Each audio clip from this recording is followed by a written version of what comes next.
kandi igiye kuvuga vuba, abiteguye Yesu bamusanganire ku bicu.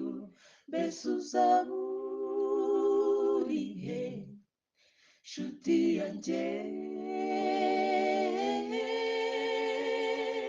ubwo azahagarara ku bicu by'ijuru ati muze abo nacunguye? Witeguye ute uwo munsi ukomeye uri hafi kuza? Shoboza rwanirira intambara ikomeye yo muri iyi si, kandi ushoboze byose, kugira ngo Imana nivuga nzabe niteguye. Mu mbaraga za muntu oya ntibishoboka, ariko muri wowe turashoboye. Dushoboze kunesha, tuzabane nawe mu ijuru.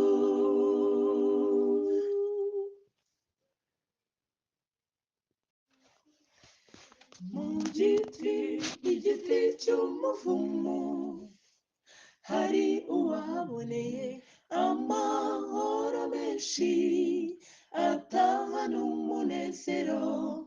Icyo gisubizo nicyo cyari gikenewe mu mibereho y'uriya mugabo, atahindutse kubw'imbaraga y'umukiza. Yatashye atsindishirijwe, nawe ushobora gutsindishirizwa ukabona amahoro y'umutima. Dore igihe wirukanyiye mu byaha kirahagije, gerageza nshuti igihe Yesu agiye kunyura mu nzira uherereyemo. Umwereke umutima wo guca bugufi, aza kwakira, nawe ushobora gutsindishirizwa ukabona amahoro y'umutima. Dore igihe wirukanyiye mu byaha kirahagije, gerageza nshuti igihe Yesu agiye kunyura mu nzira uherereyemo. Umwereke umutima wo guca bugufi, aza kwakira.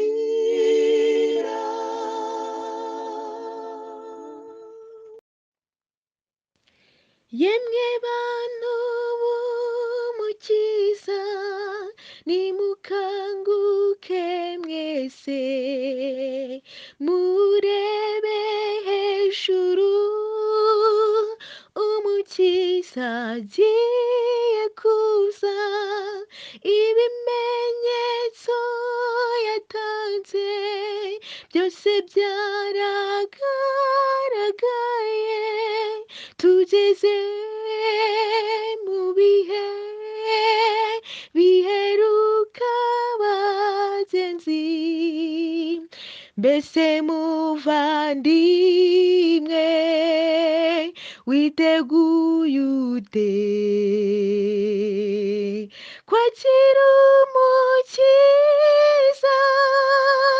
Dore ageze ku irembo, ambara umwenda wawe, menyesha n'abandi bose, bitegura umwami agiye kugaruka.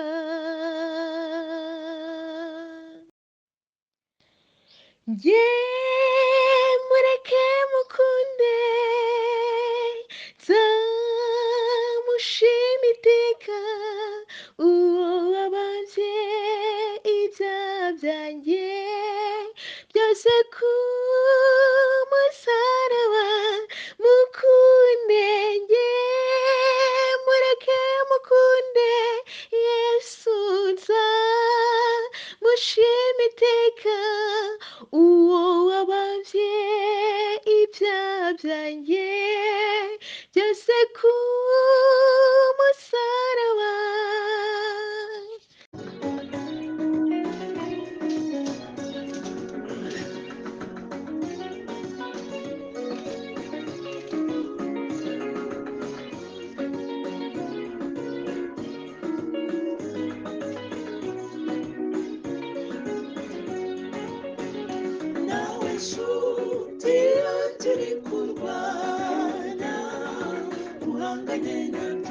kibi kurusha imbaraga ibitero byose satani yakugabyeho biteye ubwoba birakomeye mu gihe wihebye ibuka uwiteka azagutsindira ibyo byose bikurwanya mukorere bucece bucece byose bizikubita hasi yesu azabinesha yazenguruka yereko karindwi nubwo ubona bisa n'iguteye ubwoba guma ku isezerano ry'uwiteka azagutsindira ibikuri imbere uzabinesha ngaho zenguruka yereko karindwi nubwo ubona bisa n'iguteye ubwoba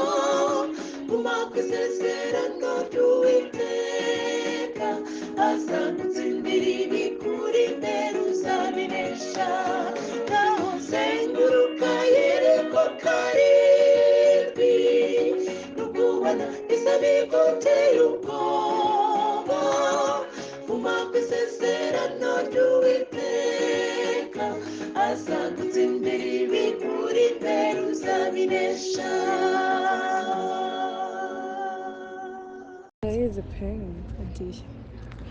hari byinshi uhura nabyo bikababaza umutima wawe naho watakambira imana igasa naho itakwitayeho kubaho ukumva ntacyo bikikumariye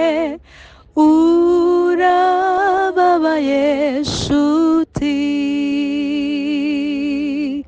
wasubiza amaso iyo uvuye ni kure kandi ni habi cyane watekereza aho ugiye bikagukomeretsa umutima ariko mu bihe nk'ibyo wibuke yuko hari inshuti nyashuti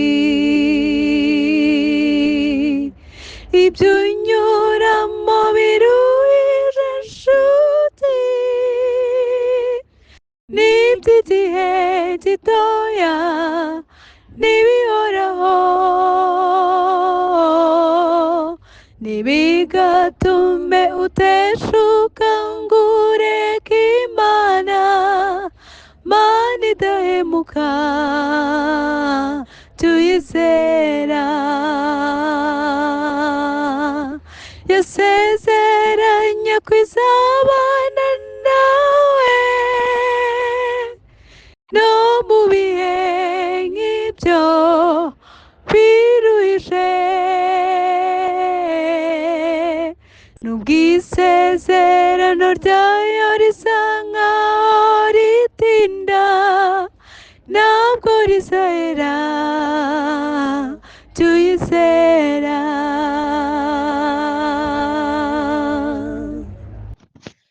mwami w'amahanga yose reka tukuramye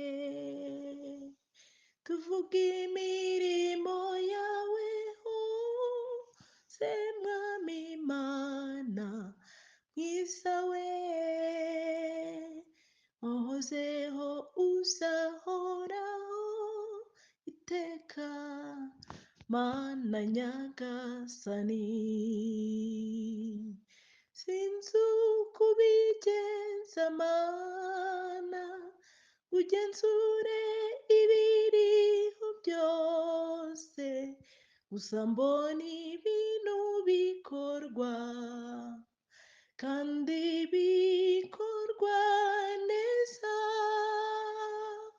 mana yacu urihariye n'ukuri urenze ubwenge bwacu ntawuhwanye nawe uwiteka mana ushyirwe juru njya nicara ngatekereza urukundo rw'umukiza urwo yakunze umunyabyaha atarabikwiye. Mbega amahirwe atangaje kuba niswe umwana w'Imana, biratangaje. Mumfashe guhimbaza uwo mwami, arabikwiye. Sinari nkwiriye kubaho, ahubwo nari nkwiriye kurimbuka. Mbega igitambo gitunguranye ku muntu wari witeguye kurimbuka.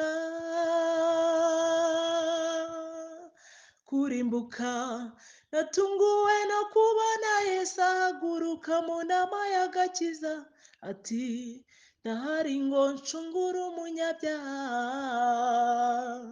Umuntu waremwe n'Imana afite agaciro. Umuntu niremeye njye ubwanjye, sinamusiga, nzamucungura, nzamwitangira. Nibiba ngombwa no kumena amaraso, n'ukuri nzayamena, ariko unabeho. Yesu we urantangaza, urantangaza mukiza, urantangaza bikarenga umutima wanjye. Nakora iki ngo ngushimire mukiza we? Ntacyo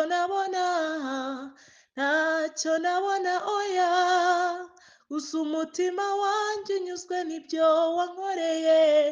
Himbazwa.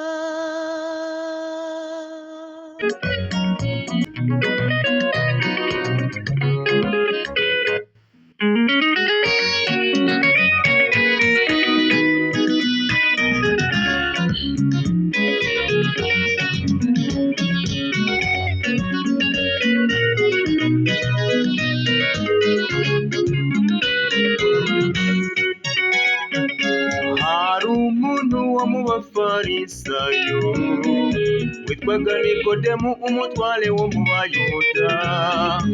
Uwo yasanze Yesu nijoro aramubwira ati, mwigisha, tuzi yuko uri umuntu wavuye ku Mana, kuko ari ntawe ubasha gukora ibimenyetso ujya ukora keretse Imana iri kumwe nawe. Yesu aramusubiza ati, nukuri udadahubwa kabiri nabasha kubona ubwami bw'Imana.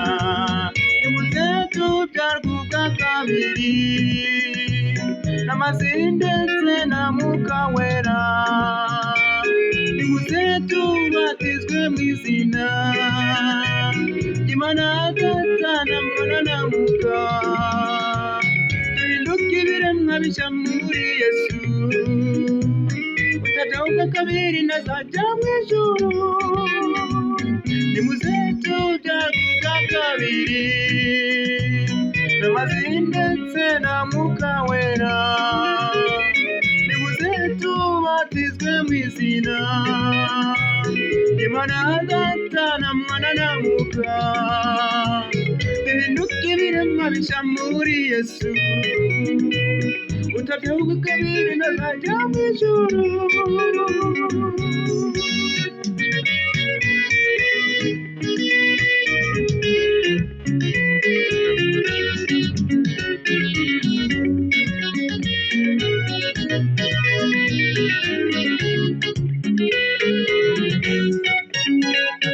Arakomeza ati, ikibyarwa n'umubiri nacyo ni umubiri, n'ikibyarwa n'umwuka burya nacyo ni umwuka. Witangazwa nuko mbabwiye yuko bibakwiriye kubyarwa ubwa kabiri. Umuyaga uhuha aho ushaka maze ukamaga gushya kwawo, ariko ntumenya aho uva cyangwa aho ujya. Nikuwa byawe n'umwuka wese amera, nikuwa byawe n'umwuka wese amera. Nikodemu aramusubiza ati, ibyo byashoboka bite? Aramusubiza ati, ukabura umwigisha w'Abisiraheli, umwigisha w'Abisiraheli ntumenye ibyo. n'ukuri ndakubwira yuko tuvuga ibyo tuzi tuvuga ibyo tuzi nimuze tubyagubwa kabiri n'amazina ndetse na Mwuka Wera nimuze tubatizwe mu izina ry'Imana Data na Mwana na Mwuka duhindukirire mabishya muri Yesu utagabwa kabiri nazajya mu ijuru